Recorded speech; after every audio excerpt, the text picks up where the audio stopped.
Hello everyone. Today we talk about how to fix the app of Lightroom. We will go to settings. Then we click on apps. After that we will search the app Lightroom.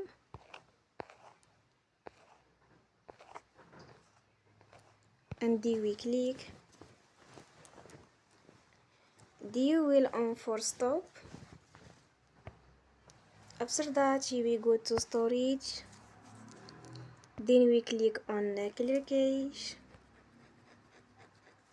In the end, you will turn your Wi-Fi and you will turn again. Don't forget to support us by like and subscribe. See you next time and thank you for